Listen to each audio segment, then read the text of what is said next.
You're probably here because the Subrosa Salvador was on the free bike recommendation that I did for you. If that's the case, you need to watch this whole video. I'm going to go super in depth about it, explain the geometries, the qualities, the specs, everything. We're going to go super in depth, and then you can make your final decision if this is the right bike for you. If you're not from the free bike recommendation, consider clicking here and requesting one from me. I'll do a recommendation. It takes me about a day, but I'll recommend 3 bikes that I think are perfect for you. Will the Salvador be on there?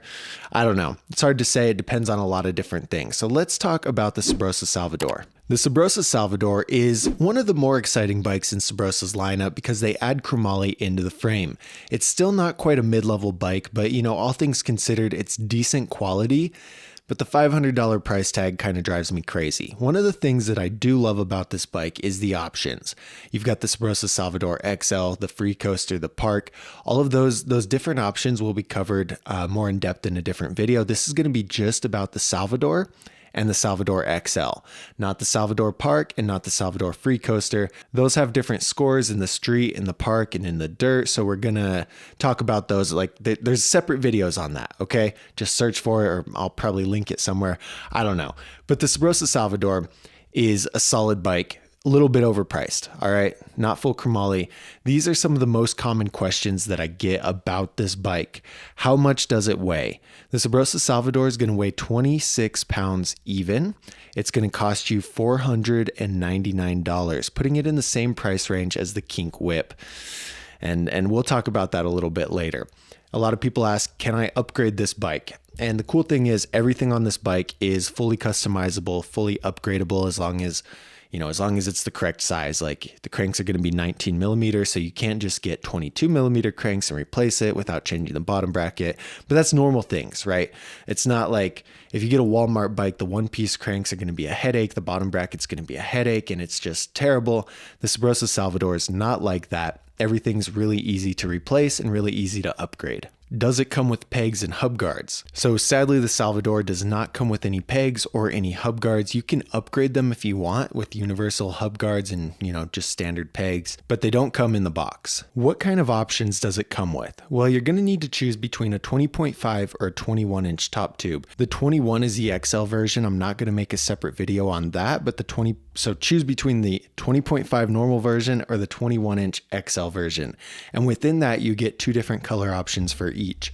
So in the 20.5, choose between black and matte trans red. And in the 21, choose between black and matte raw. Well, it's going to come with a sealed Rant Party On cassette that's 9-tooth. It has a 25-tooth sprocket, making it a 25/9 gearing system. So earlier I mentioned the 20.5 version or the XL 21-inch version. How do you know which one's right? We're going to talk about the sizing, and I'll help you figure out which size is best for you, if any of them. So if you're between 5'6" and 5'9", you're going to want to go with the 20.5 option. If you have a BBB, this 20.5 option is good if you're 5'3" to 5'6". So with big bike background, get the bike if you're between 5'3" and 5'6". With virtually no experience riding a bike, anything like that, you're going to want to get the 20.5 if you're between 5'6" and 5'9". Now for the 21-inch option, you want to be over 6 foot. 6 foot and up, you can get the 21-inch. If you have a big bike background, this bike will be a good fit if you're over 5'9". So you could be all the way down to 5'9" and get the 21-inch if you have experience riding bigger bikes. And then there's 4 other geometries on this bike. These aren't going to be as impactful as the top tube size. The top tube size is going to be the most important thing that you consider when you're thinking about the sizes of the bike. These other geometries will just kind of affect the style of the bike and how it handles and how it feels. So the head tube angle is 75 degrees, steep head tube angle is 76, a mellow head tube angle is like 74, 74 and a half. And so this is right in the middle. The standover height is going to be 9 inches. And again, this is right in the middle. Now the chainstay length is 13.2 inches. And this might be kind of long for somebody who's 5'3" to 5'6". So if you have that big bike background and you go with the 20.5 version, it's still going to have a 13.2 inch chainstay, which to me, for someone that small, is going to be kind of long if you're a responsive technical rider. Now, if you have no idea what kind of style you like to do, then it doesn't matter. You're going to ride this bike. It's going to be a little bit harder to pull up and initiate manuals, and the back end's not going to feel super responsive, which is fine if you don't have anything anything to reference it to. But just keep that in mind. If you get this bike, you're struggling with manuals, that could be why, especially if you're a shorter person. But, you know, for someone 5'6" to 5'9" and up, this is kind of a standard size chainstay. Now, again, though, if you're on the opposite end of it, if you're way over 6 foot, this might feel a little bit small for you. So just a heads up. The last thing is the bottom bracket height, which is 11.6. This is pretty much right in the middle of what most bottom bracket heights are. It's not going to make the bike feel extra responsive. It's not going to make the bike feel extra stable. It's right there in the middle, so you don't need to worry about it too much. Overall, the bike, the geometry on all of Subrosa's line, I'll explain it for each bike, but it's about the same. The Salvador, the Tyro, the Altus, like for the most part, the frame geometries are about the same. The only thing that really changes is the top tube and the standover height a teeny tiny bit from some of the shorter frames to these frames, but that's about it, okay? Now there's other geometries on the parts package that we need to talk about and look at. These are gonna be just like the frame geometries. They have a minuscule effect on your riding, and you'll notice it in your style a little bit. So the fork offset is 30 millimeters. This is a little bit on the longer end. I'd say 26 is right in the middle when you consider there's a 13 millimeters the shortest and 32 millimeters kind of the longest that you can get in freestyle. That makes 26 about the middle. So 30 is going to be kind of long, okay?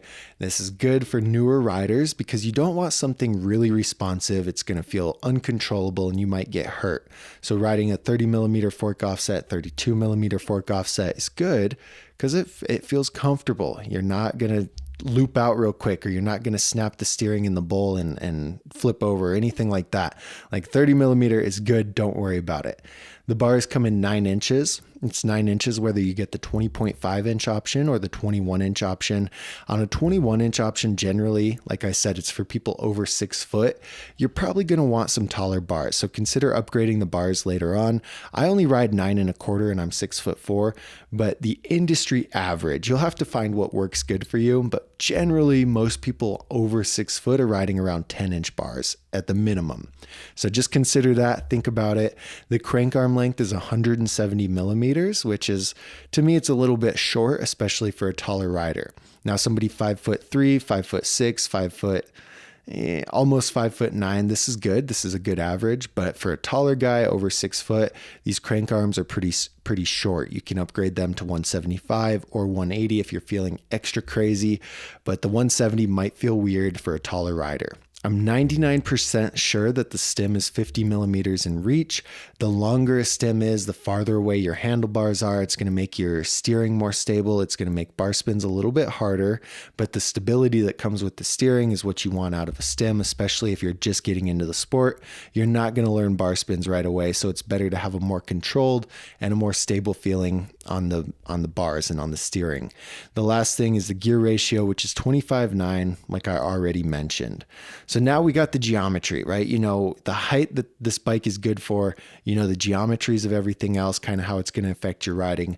Next, we need to talk about quality, which is a little bit more exciting than the quality of the other bikes in Subrosa's line, just because they add chromoly into the frame. So the frame is technically tri-moly. When you see tri-moly, it's not full chromoly, right? It's a fancy word for saying that generally the top tube, the down tube, and the head tube are going to be full chromoly, while the back end of the frame is high tensile steel. For a lightweight rider, this isn't a big deal. But for someone like me, for example, I weighed over 180 pounds when I was riding when I was younger and had tri-moly frames. And I'd bend that back end. I was learning 360s or 180s, and that back end over time just tweaked over like that because it's not full chromoly. And when you weld high tensile steel to chromoly, where the frame kind of meets up there at the wishbone, you're sacrificing the integrity of the bike overall. I mean, I guess it's good to put chromoly in the front end because for the most part, the top tube or the down tube can bend if it's high tensile steel, and chromoly, it'll just snap at the welds. But still, anyway, that's what the high tensile steel, that's what the chromoly does. This frame is not fully chromoly, the back end's high tensile steel. So if you weigh over 150 pounds, I would say be careful with it and just keep an eye on that back end, make sure it's not shifting. Now, if it does shift, It's going to feel weird to ride, but it's not the end of the world. Like, it usually shifts and it's kind of funky. Like, your tire is going to be going in a weird direction, but you'll get used to it. I just say keep an eye on it because you don't want your frame to be all tweaked out like that. You know, you don't want that. The forks are high tensile steel with a chromoly steer tube, just like the Subrosa Tyro. The legs are high tensile steel, which is the most important part of the forks, in my opinion. This has a 2-piece steer tube. It's just not great, right? Especially on a $500 bike. I don't think this is anything to admire. Chromoly frame and high tensile steel legs. When you do jumps, when you do gaps, when you do anything decently big, you're putting pressure on your wheels, okay? And when your wheels come down, they naturally want to flex out like that. And so when your forks are not super strong, they don't rebound back. That flex just kind of keeps flexing, and eventually your forks are raked out like a Harley Davidson. It's not very fun. So again, keep an eye on the back end of the frame if you're over 150 pounds. Keep an eye on the forks if you're over 150 pounds. The bars are full chromoly 2-piece bars. So this is cool. We get an upgrade on the bars from the other bikes. Bars come full chromoly. This is great. You don't have to worry about your bars bending, which on high tensile steel bars, the arms just go whoop and bend down. It's ridiculous.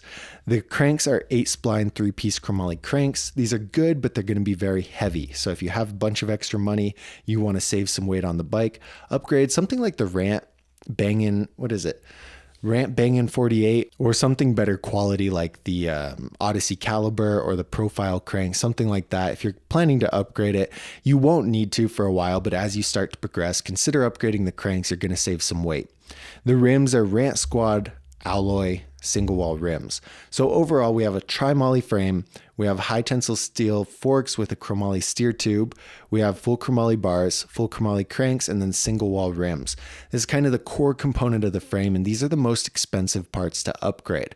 So what I always recommend for you guys is find a bike that has the strongest core components that you can get: the strongest frame, the strongest forks, the strongest bars, cranks, and wheels, because these are going to be really expensive to upgrade overall. It's cool to come with a lot of aftermarket parts like pedals, stem, chain, seat, all tires, all that stuff, but they're not that expensive to replace.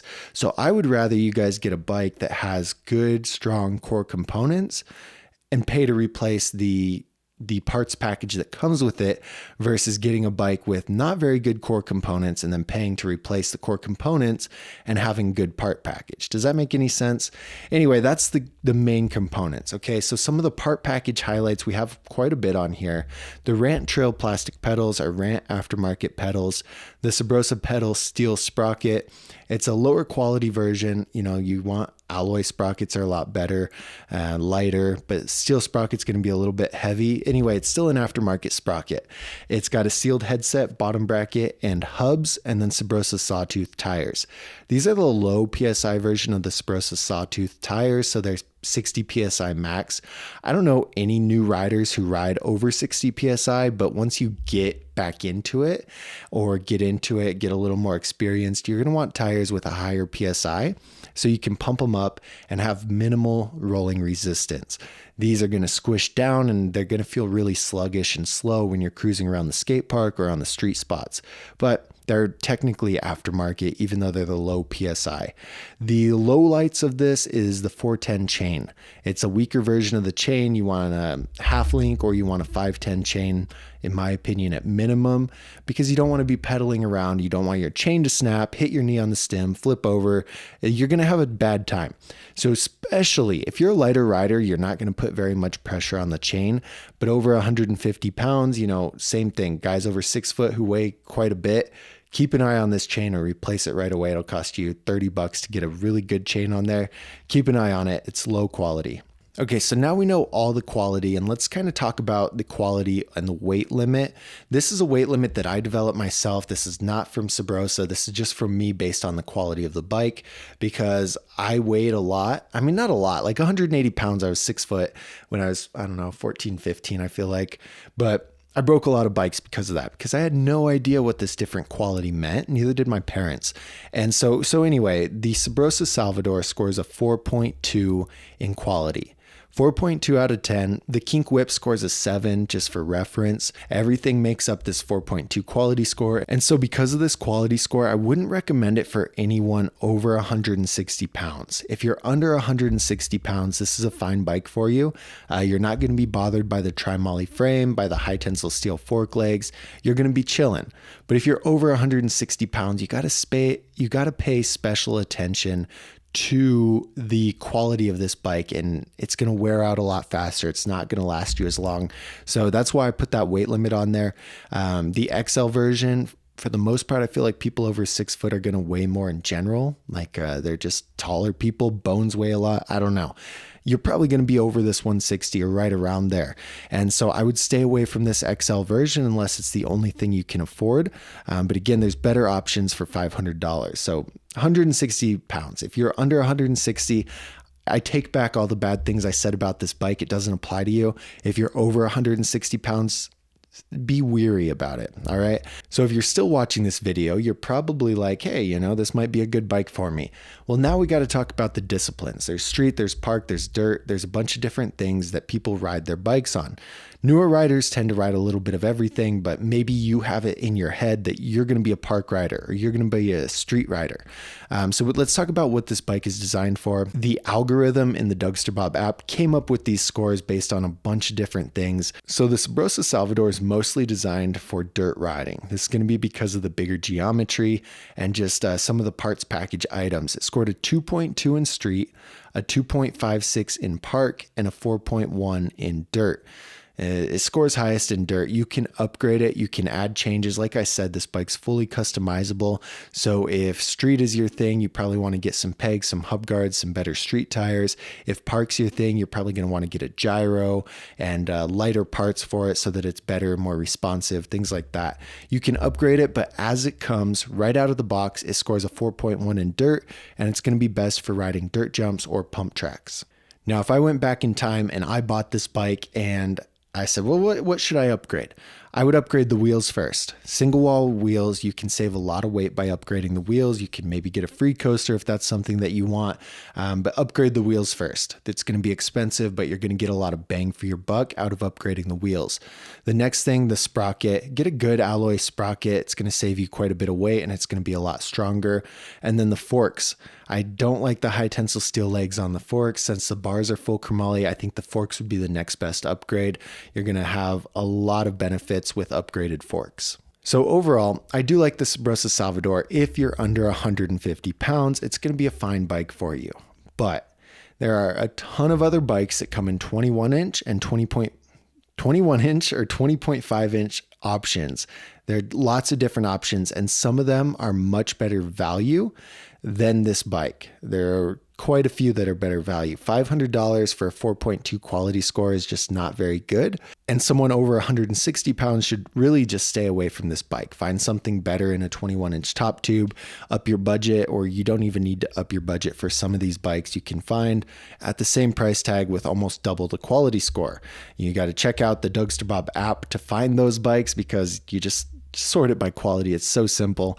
Anyway, not a bad bike for someone smaller, but the value on this bike really is off. It gets a little more exciting when we talk about the park version or the free coaster version because they're designed specifically for a certain type of rider, where this one's just a generic bike designed for everyone within those size ranges, and I don't think it hits the mark on quality. So that's kind of my thought on it. If you still really want this bike, click the link up here or in the description. It's going to take you to the bike shop that has this bike for the best price.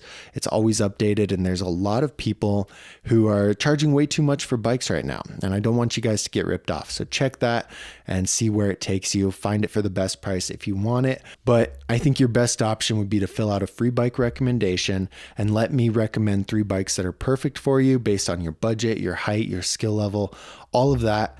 I'll take the guesswork out of the BMX buying process. I'll make your life a lot easier. That's up here on the screen. And go into the comments. Let me know what review I should do next. And yeah, enjoy the rest of your day. Thanks for watching.